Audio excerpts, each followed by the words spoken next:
The fear for me was I had someone else's life in my hands. I had somebody's ability to either win or lose in my hands, depending on what command I gave, depending on what line I took, depending on what information I gave to her, decided whether it was a win or a lose. What led to your career as a skiing sighted guide? I started skiing at the age of 5 and was on the English team when I was 15, and then continued in the able-bodied route really. And then in 2009, I got injured and was asked if whilst I was in my recovery stage, did I want to work with the Paralympic team? Originally, I was kind of thinking, absolutely not. I'm 18. It's a massive step. I don't know anything about disability and in sport and how that works.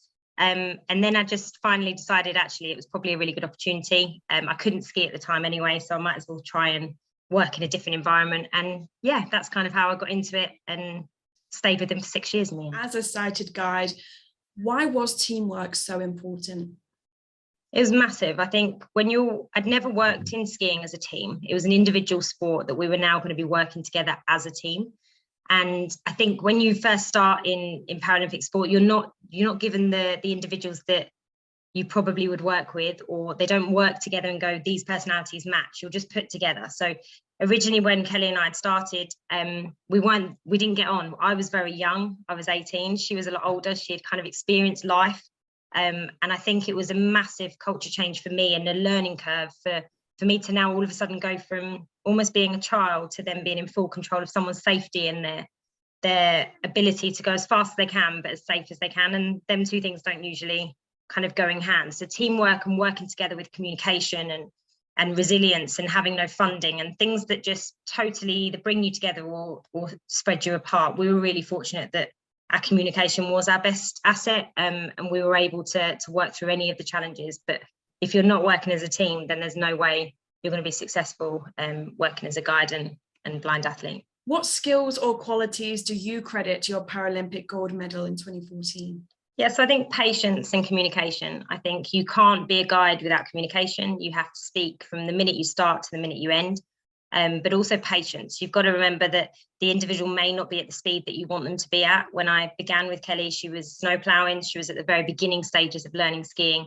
And I needed to be patient. I needed to understand that how I was going to get the best out of Kelly, how I was going to be able to make her faster and be able to get up to speeds of 70, 75 miles per hour. And I think patience played a massive part in that. And it probably only started to click in the last couple of years of our career. So I think patience was really important, but again, communication and making sure that we spoke about the goods and the bad. It's not all highs, it's not all lows, but you definitely have to discuss it, talk through it and fix them issues.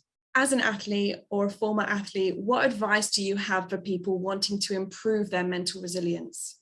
I think mental resilience is really tough. I think if you're fair on yourself, and I think if you give yourself a chance, I think you've definitely got more of a better understanding of how to be good at mental resilience. I think there's never going to be a perfect day every day. And I think being able to go through them lows actually makes you stronger. Well, it did for me. I think them lows, and we've had some really tough times with skiing, whether that's with funding, whether that was losing at the first race at the games.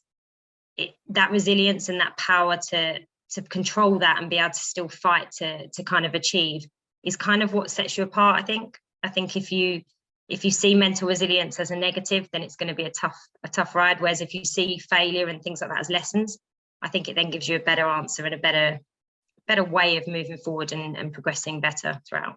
Downhill skiing obviously requires significant courage. How did you overcome fear to win gold? I think I didn't have a fear of speed. That was always a good thing. I actually get almost a kick and a buzz out of speed. I suppose the fear for me was I had someone else's life in my hands. I had somebody's ability to either win or lose in my hands, depending on what command I gave, depending on what line I took, depending on what information I gave to her, decided whether it was a win or a lose. So I think that fear of failure, a fear of not being able to be successful or being the cataract of it not going well, that for me was a bigger fear. I think the fear of actual downhill or going fast, I'd done that in my previous skiing as able-bodied, so that bit was okay. I think the fear of failure and the fear of letting people down was probably a more tougher thing to kind of overcome. And how did you overcome the fear of letting people down, the fear of failure? Made sure I got it right. No, I think I worked really hard at making sure that I did a lot of work off the hill. I did a lot of work of being able to memorize things. I did a lot of work with trying to make sure that what my information that I gave out was very concise. I think a lot of people, we've got such a small window to be able to get as much information out as possible, that I had to make it concise. I had to work on making sure the commands were specific. And I think that probably helped. I think once I learned that part of it, I think then the rest all fell into place. But did I get it wrong? Yeah, many times. But I think it's what you learn from that and how you move forward from that is what makes you successful.